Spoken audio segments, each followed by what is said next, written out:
Hi, agents. It's Caitlin, and I'm back with Amanda Mapp. And I love working with Amanda. Our education team at Quantum has so much fun. And if you've been following the Age of Independence, you've probably heard from Amanda on our episode about the DISC personalities chart and some of those other cool things. So excited to have her back today. Hi, Amanda. Hi, thanks for having me back. Love this. I love having you on the podcast, but I feel like it's a little bit of pressure because I know you're like an avid podcasting consumer. So, Yeah. how does it feel to be like on the podcast today? I think it's honestly more pressure for me because I hear so many amazing podcasts all the time, yours included. And so I just want to make sure that I live up to the standards. So, what are some of your favorite podcasts that like you just can't miss right now? Okay, so for sure, Armchair Expert by Yeah. Dax Shepard, and that one has a bunch of like sub podcasts included in it.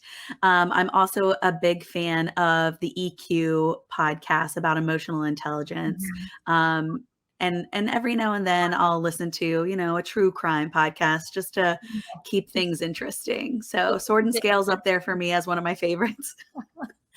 Those are so good. I love that you found like an EQ podcast. I'm actually listening to the book on emotional intelligence on Audible. So, Okay, cool. what do you think Yeah, about the the podcast? the person who coined emotional intelligence, uh, Daniel, he actually has the podcast with his son. So it's really interesting to hear from the folks who literally, thought about that concept and gave it a name, anyways. And so I really enjoy it. It's a pretty new podcast, so there's not a ton of episodes yet, but it's really interesting. So, when you're not listening to podcasts and like all that cool stuff that you're learning, what are you watching on Netflix right now? Okay, so I'm actually on a Hulu kick these days, and I've been rewatching Modern Family, which is just one of my all-time favorite shows in the world. And I'm also like addicted to Shark Tank. And I don't know why. It makes me wanna become an inventor. Like, I'll just be looking at something random and be like, "How do I innovate this and make it better?" Because my goal is to, like, work with Mark Cuban and get a deal of a lifetime. I just wanna go on there and have them all, Go like, for fighting it. for my I love business. your app idea that you told me about earlier. So I feel like you could solve some really big problems. I love Shark Tank. I feel like it's been the longest time since I got to sit down and just binge Shark Tank. But Karis is like 8 now and she likes it. And so I don't know, it must be in her genes or something. But she thinks Shark Tank is fascinating. And I was like, sweetie, do you even like should we talk about like what an investor is and like what a business is? Do you know what a product is? So she's learning so much. It's so educational and just fun for like all There's ages. so many, yes, Mark Cuban calls them kidpreneurs, and there's so many, like, young kids that end up on Shark Tank, like, 13 years old, and they've created some cool sock or something, and I was watching it with my 7-year-old nephew the other day, and he was so engaged, and I was like, I'm surprised, like, he's interested in watching this person present on a new skincare line, but I was very into it, and so was he, so Oh my gosh, I love it. They just like suck you in and you just like want to know like what hardball questions they're going to get and if they're going to like yes. make it through those tough questions or crumble and it's like so intense and I love it. Yes. I think that one of the things that is actually something that I think we're planning on discussing today is that these great ideas that they have from this show evolve from somebody trying to solve a problem. And ultimately, that's why their inventions or their business concepts work, is because they've found a way to truly solve a problem for someone. And I think that's why it's so interesting to me, because we all experience problems every single day. And if we can just access that creative part of our brain to say, how do I, find a solution for this, we could all be entrepreneurs. It's so true. And I was just telling you earlier that when we were just talking about like what kind of app we would create if we could create any kind of app. I was looking for a chores app for our kids for the summer because they're 6 and 8, and I thought it'd be so fun if I could gamify these cool things I want them working on over the summer. So like we're working on math, we're working on reading and journaling. How can I make it fun? And they're earning their way to like visit the Crayola Experience store. And there was no app where I could like customize their activities and give them like customized rewards as they like work their way through the journey. And there were some chores apps. So if there's any parents listening and you found the perfect one, text it to me. I definitely want to check it out. But I wanted something that was just as fun and appealing as the games they play, like a dragon game or something where they're like working on a like farm with farm animals or something like the other games they have. And it's not there yet. So if anybody's looking for an idea for an app, you have a mom over here that's like ready to download when somebody finally creates that. I know. There's so many problems yet to be solved. I'm just looking for someone that can develop. Right? I Like, need you someone know who how can to code and do develop ideas. an app because I have a lot of app ideas. So many app ideas. And I love this idea of Shark Tank like putting focus on kidpreneurs now, because there's so much stuff for kids that I sometimes think like, how much better would this be if it had been developed or produced or directed by a kid instead of an adult? So I'm a big fan and supporter of like art for kids by kids, or TV shows or cartoons where kids are like the primary content creators, because what I found with my kids is they like come up with stories that are so different than something an adult would come up with.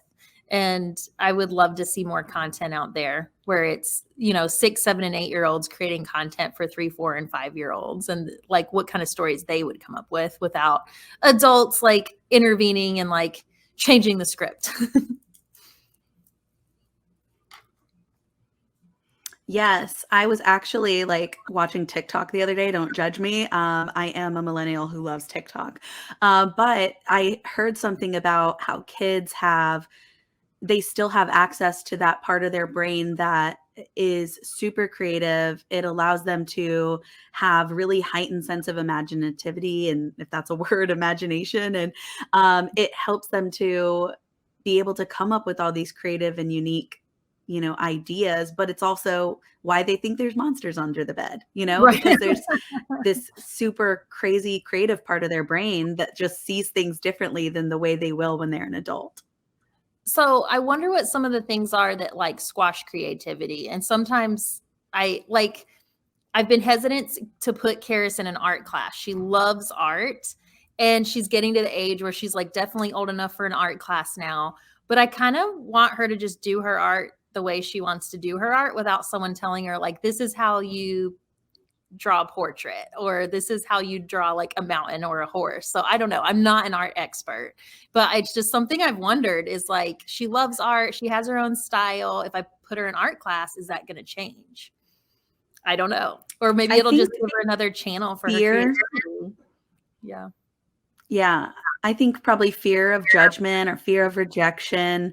Those are things that prevent us from taking risks, because I don't think enough of us we don't associate risk as being something that's beneficial for ourselves, regardless of the outcome.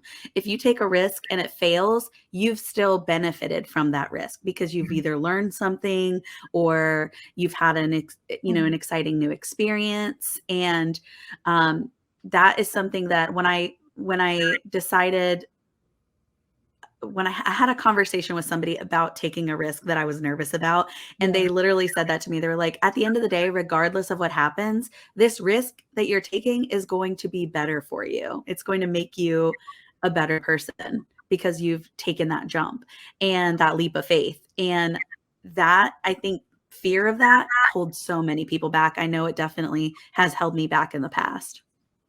Yeah. And you can have that like fear of the jump, but it's not a like neutral move or a net loss at any point. Like it's always going to have positives. Maybe it was a risk that like introduced you to other people, new people you wouldn't have met otherwise. Maybe you realized you were tougher than you thought you were.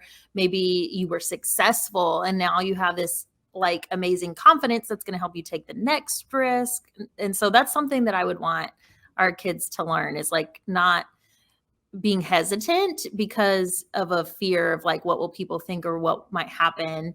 Because what's the best that could happen? Like how could this go right? What might we be missing out on if we don't take that leap? There's an opportunity cost to everything. So no matter what we do, we're going to be losing. Yes, exactly. That's so true. I think I've been reading books recently, and there's one that I've been reading about like finding home within yourself. I feel like that statement that you said, like, what if it all goes right? That's the biggest thing that we can ask ourselves is, what if this is the best day of my life? You know, for me, I get social anxiety sometimes when I think about like going to a party. I'm like, what if, I trip and fall and make a fool of myself? Or what if I go on a podcast and I like say something wrong, or my internet cuts out and I freeze up? Like, I think of all the things that can go wrong, but what if it's perfect? What if it's the best thing that I could have done that day? Like, those are the shift in mindset is so important between thinking about and manifesting the negative and thinking about and manifesting the positive. And I think you're right. If we can start teaching our kids that, to start having that mindset shift, it's going to be huge for their tolerance for risk and their willingness to take more risks.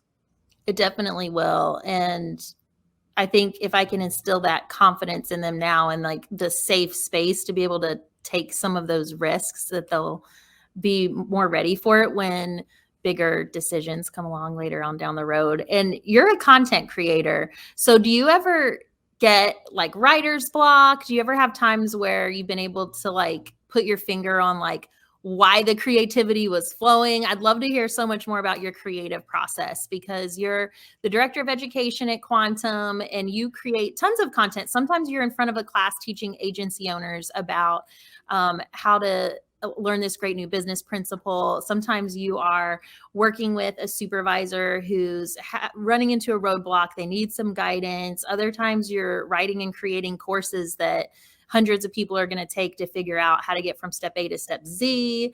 So where do you get the creative energy to do those things? Oh, well, thank you so much for the compliment, first of all. But I feel like for me, it's all about trying to find a way to connect it to something I've experienced, because as humans, what we experience is pretty similar to what other humans experience. Like, we all experience the emotions of shame and fear and excitement and happiness and, anguish. Like, we all have this range of different emotions that we experience. And if I can find a way to tell a story in a way that makes somebody identify that experience is the same or similar as somebody else's, it can help them connect the dots.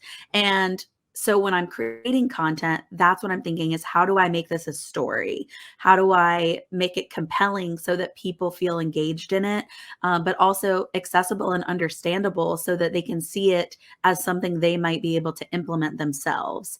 And so I think it's less about me thinking, how do I do this creatively, and more about me thinking, how do I do it in a way that is like a story.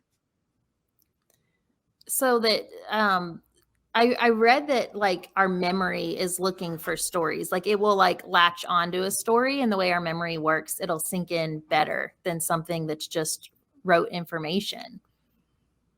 Yeah, absolutely. And it really depends too. The way like male brain and female brain process information is a little bit different, but females will like typically latch on to the details in a story, whereas like the male brain will latch on to the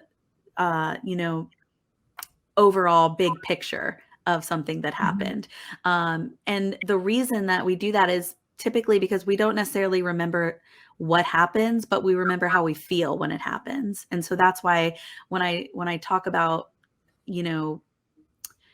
either, working with a customer or solving a business problem, I try to talk about the emotions that we experience during that process, because it helps people to, like you said, latch onto that part of the story and create retention from it. So you created a course recently about when a client calls in to request to cancel their policy, like how you handle that conversation, make it like a really positive experience, and where problem solving comes in with that and the role it plays in retention. And I noticed that you had a story in there, and I'm hoping you'll remember which one I'm talking about. Was there like an example where you used like French fries and tied it in? Do you remember which part I'm Yes. talking about? Okay. Yes, I do. And so I was talking about price as a pain point or price as a problem, because they're two different things. We all are consumers. Price is important to every single person. But we also know you kind of pay for what you get in some situations, insurance being one of them. The more insured you are, the more expensive it's going to be. But we have to identify with our clients, is the price a pain point situation or is it a problem? And so the example that I used is, if you go through a drive-through and you get home and you realize they forgot your French fries, right? That might be a pain point. Okay. It's not enough of a problem for me to have to go back to the store, get a whole new meal, and then come back home again, because it's going to take like 30 minutes for me to do Right. that. Not worth So it. it's a pain point. It's a little bit irritating. It's something that I'm thinking about for sure, but it's not my main decision maker. Now, if I get home and realize they forgot my sandwich, they forgot my French fries, and they gave me the wrong drink, now I'm turning around, right? I have, it's now become a problem. It's now something that I have to have a solution for, because it's more than just a little irritating. It's something that I can't overcome. And when we can identify whether or not price is a pain point or if it's a problem, that helps us to strategize the remainder of our conversation with our client. Because ultimately, we want to do what's best for them and what's right for them. But if spending, an extra $5 to $10 a month is going to give them an amazing additional coverage, it may be worth it for them. But if it's something that they physically cannot afford to pay for, then we know we have to adjust the policy and have a more creative solution for them. I love that you incorporated that like real life example where someone could identify with it and be like, yeah, I know when I use Instacart, they're gonna get the order like 95% right. And then the other 5% of stuff isn't gonna be there at the store when they go. And I'm gonna have to find a replacement, but it's so worth it to not to just be able to order your groceries and have them ready for pickup or come to your door. And so even though I know that the bananas are going to be bruised and that like my favorite like celery juice is not going to be in stock or my grain-free chips, then I'm still, it's just an interesting way of looking at it. Like, is this a pain point? And that doesn't, it's still valid. We still have to think about like how we make it less of a pain point in the future, but is it a problem? And then when it is a problem, what mode do we go into? And I think this article that you and I were talking about recently is so interesting on that note, because it's like, okay, when you have a problem in front of you, should you go into empathy mode? Should you go into apologizing mode? Or should you go into like problem solving and seeking solutions mode, or both? And like, what's the difference? So, Yeah. go ahead. So thinking back to my little fast food analogy that I was talking about, you're talking about ordering green juice. I'm talking about French fries. Okay. It's not the same. No, I'm just kidding. But if I go back to the store, because I've had a problem, I go back to the drive-through, I have a problem, my whole order's wrong. If the cashier is like, oh, I'm really sorry about that, we'll try to do better next time, I'm not going to feel good about that interaction. Even though they were nice as can be, they had a smile on their face and they said, I'm sorry, probably 2 or 3 times. What would satisfy me and ultimately determine if I'm going to be a returning customer would be, do they solve my problem? So do they quickly say, at first, in the first few seconds, I'm so sorry that we got your order wrong. Please let me get that corrected for you. Let me just confirm with you, what were the items that you ordered? And then they immediately took actionable steps to solve that problem and, get me the right order, or whatever the problem is. Did they take actionable steps to solve it? That's what's determining my satisfaction. And One thing that I read recently is that it kind of ties into what this article was talking about, is that something being a success is subjective, right? But somebody being satisfied is internal. And so if we can create satisfaction from within, we're more likely to be able to retain someone, regardless of whether we felt like this was a successful conversation or not. Did it make the person feel satisfied at the end? And that satisfaction comes from my problems being solved. Mhm. Because ultimately you want somebody to do something about it, right? And Mhm. sometimes that apology can just sound like a pat response and something where, oh, they've checked their box. They've said that they're sorry, but they didn't actually do anything about my situation or put me in a better place. And we see that in so Yeah. many areas in life where sometimes like you should say you're sorry, but that doesn't mean that you fixed anything or that anything moved forward or that anything was done. It doesn't make you feel better if you had an argument and all you got was a pat, I'm sorry, or if somebody dropped the ball. So what can we do? And this article that we were talking about, I'm just to catch our listeners up. There's an article in Harvard Business Review. If you guys want to look this up, it's called "Customer Service: Sorry is Not Enough." And at first, I was a little like skeptical because the premise of this article is that there was an American Airlines study that said that airlines reps who immediately went into trying to search for the lost bags had better customer satisfaction results, even if they couldn't find the bag, than clients who called and their luggage had been lost and the flight had been canceled. And the rep on the line showed a lot of empathy and a lot of apologetic, I'm sorry, in that situation. So the premise here was that clients are really looking for us to do something. They want to see action on our part. Yeah, and even if it's not the ideal situation, it's not the ideal solution, do they have some sort of creative problem solving? Are they attempting to at least help us Mhm. out? And I've been in that exact same position. I travel a lot.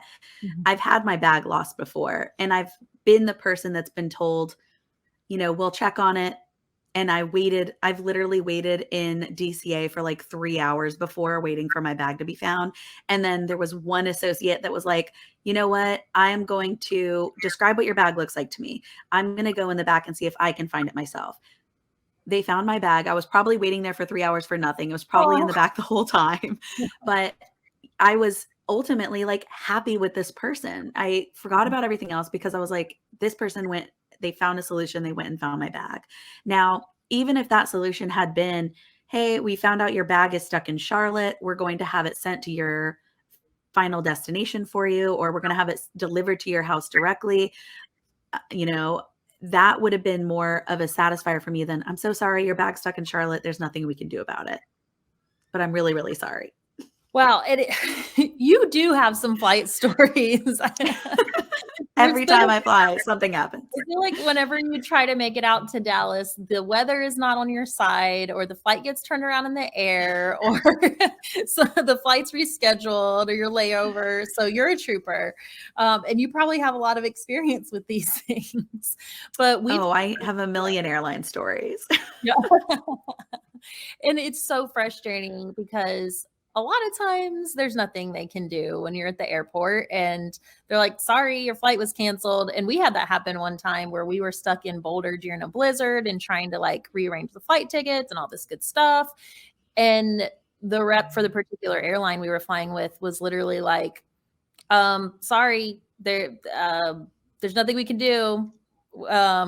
Refused to escalate it, was just like not empathetic at all and not a problem solver. So that was like a double whammy. Yeah. Because we're missing on both ends. I think we're taught that, saying I'm sorry is the right thing to do, and that showing empathy is the right thing to do, if somebody's experiencing a problem. But that's because we don't know how to solve it. Oh, you're in I'm the in a room that has the automatic lights. we're saving the environment with no Environment. clear Yes. lights. We probably have a good 40 minutes to go before it'll go off again. So There we go.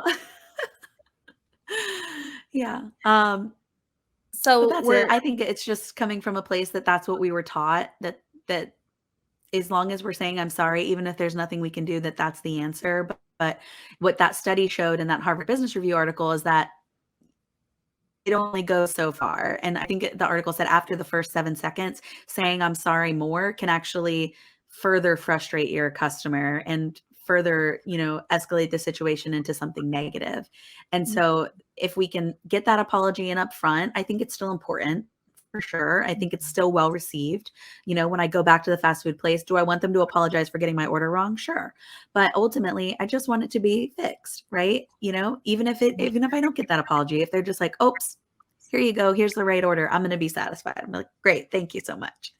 And I think in insurance, we have to get extra creative with solving problems, because we don't have, a one size fits all solution for people. At least it shouldn't be that way. So we have to think outside the box and think, how do we, adjust coverages or look at different carrier options to make sure that a customer's problem is actually being solved at the end of the day.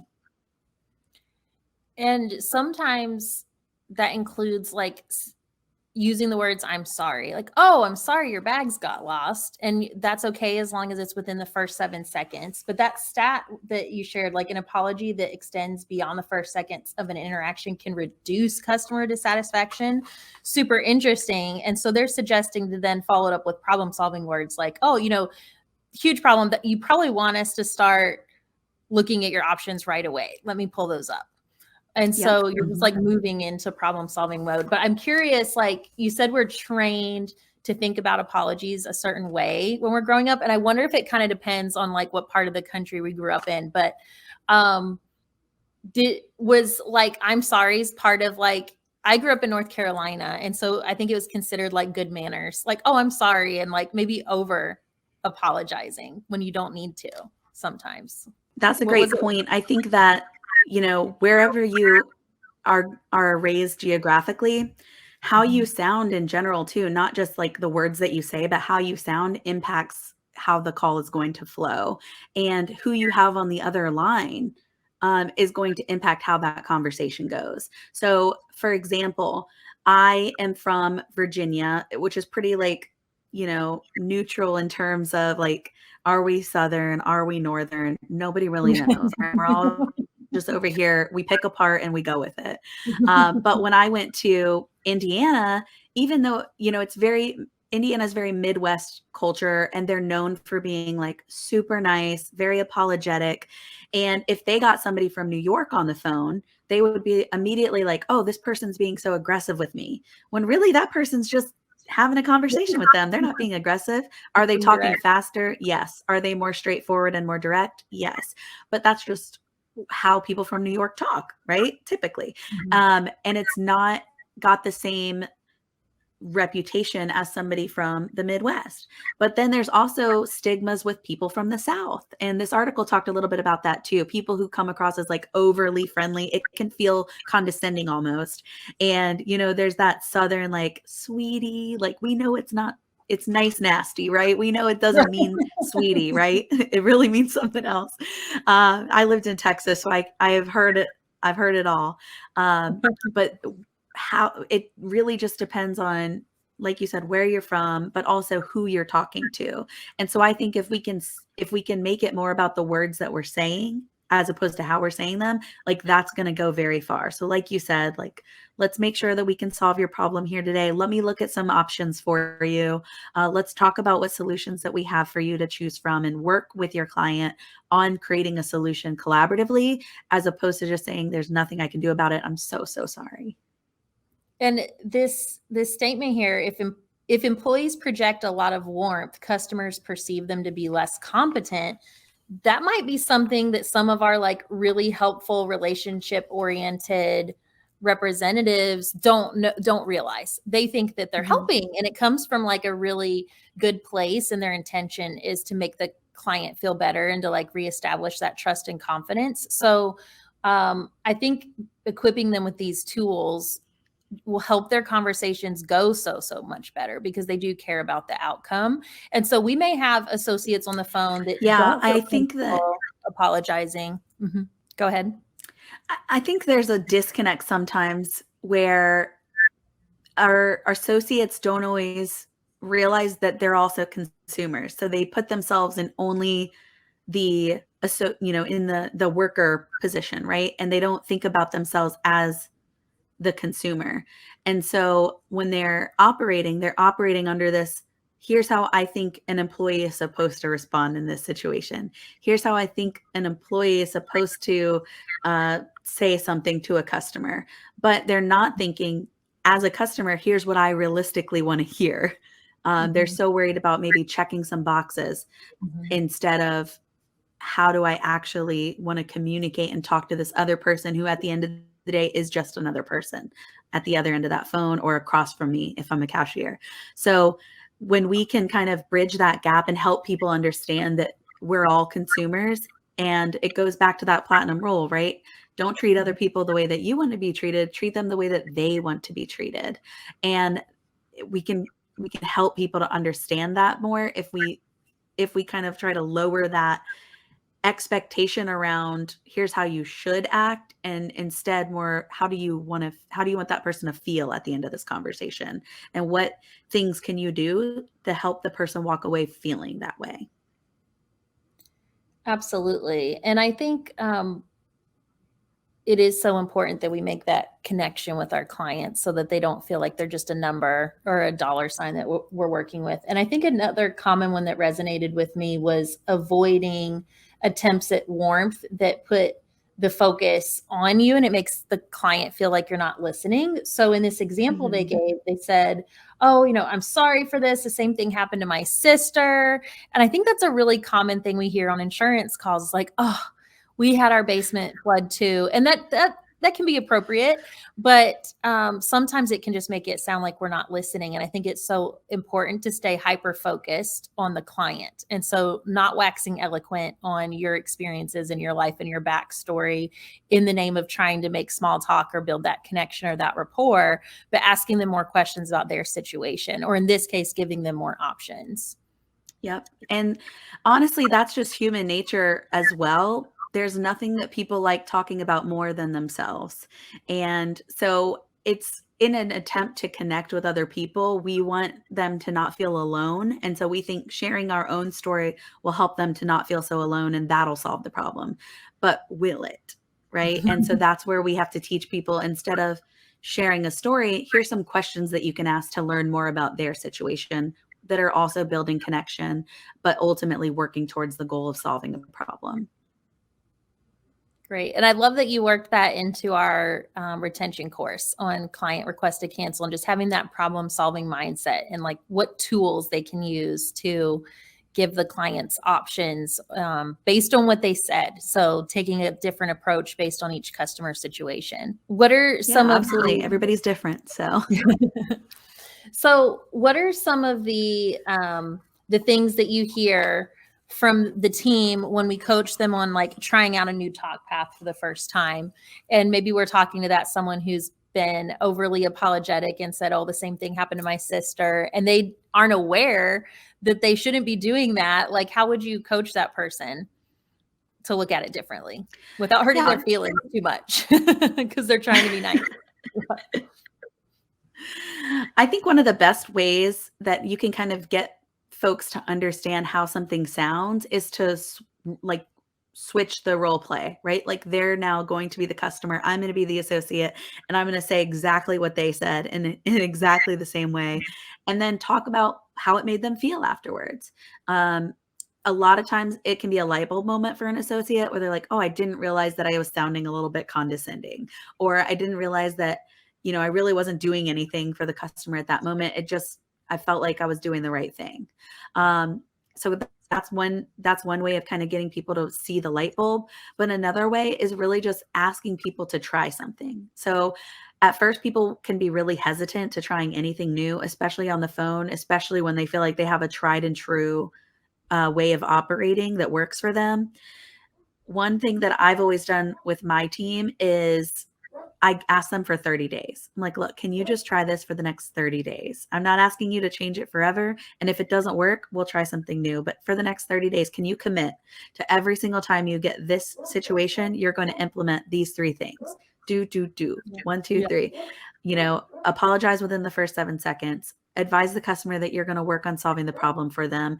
3, ask them if this solution has worked for them.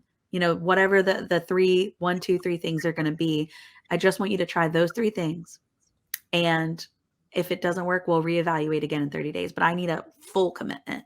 And when we can get that, that's how we're better able to adjust our coaching. Because then what we'll discover is that the times that they're doing it, it's working. And the times that they're not doing it, it's because of some other trigger.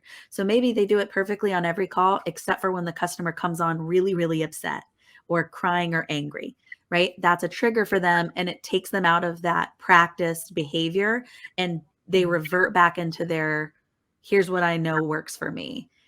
Because it's not an ingrained skill at that point yet. It's still something that they're practicing. So if we can better identify those triggers, that's how we coach to those specific scenarios and make it become a skill that's ingrained. Oh, that's Habit forming, if brilliant. you will. Yeah, and that explains why on some calls you might have associates that are like tried and true, and that 80% of the time they're going to get it right, and then those 2 times they don't, and you're like, what happened? But there had to have been some kind of trigger there that threw them off, so they reverted back to what their brain felt like they knew, and so it would explain some of those inconsistencies, even with your consistent team member that knows what they're doing and they committed to the 3 steps.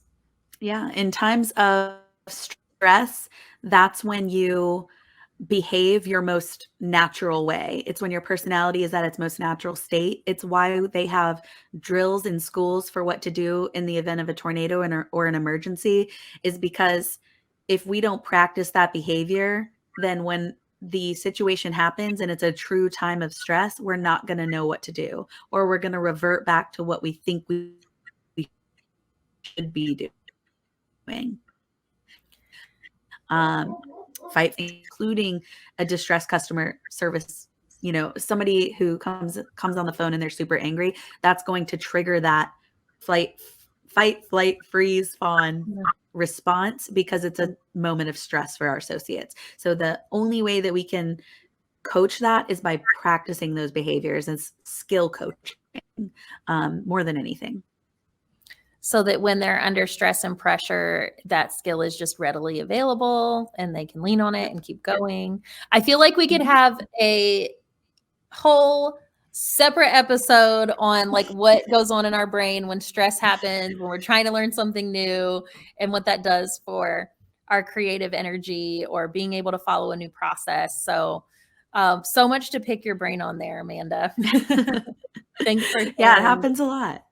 This was fun. So thanks for telling us a little bit about some of the cool stuff you're following, your podcast, the shows you're watching. I kind of want to pick your brain on some of the people that you're following on TikTok next time. There's so many great content creators out there. And I'm kind of obsessed with how much you can learn in bite-sized chunks from people that are putting out tiny bits of information out there as well. Yeah, absolutely. I have been very interested in a lot of topics over the last few months, but I will tell you that TikTok, as silly as it can be, it's a great way to learn, lots of really good pieces of information, because there's so many really educated and really talented people on there that are sharing their stories and getting a lot of information out there that's super helpful, and it's so quick that it's easily digestible. I love this that. Is not a paid advertisement for TikTok, but I am a big fan. It's so addicting. So I definitely want to pick your brain on it, but I'm going to save it for the sequel. So thanks for joining us, Amanda. And I had so many takeaways. So remembering that the male and female brain is different, and that we remember not so much what someone says, but how it made us feel. This is something we've all heard. We all know, we all need that reminder, is they're not going to remember everything I said, but how did I make them feel? And then just asking them to try something. Isn't that so much less daunting than asking for someone to dive off the deep end of the pool? Can you just try something for me? So I think that's so timely. So thank you so much for the great advice and sharing your expertise today, and can't wait to have you back on the podcast in the future. Thanks so much for having me. Love talking about these things. So appreciate it. It's so fun. Always learn something new. So I know that you're working like really closely with a class of new students today. So you have you and Jen are leading a class of let's see, 9 new team members.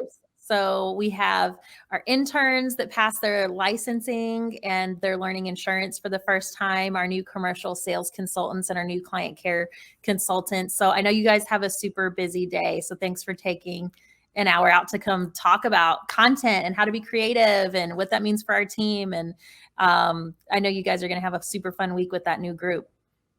Happy to do it. Thanks so much. Looking forward to the next one. Have a great day. Bye. You too. Bye.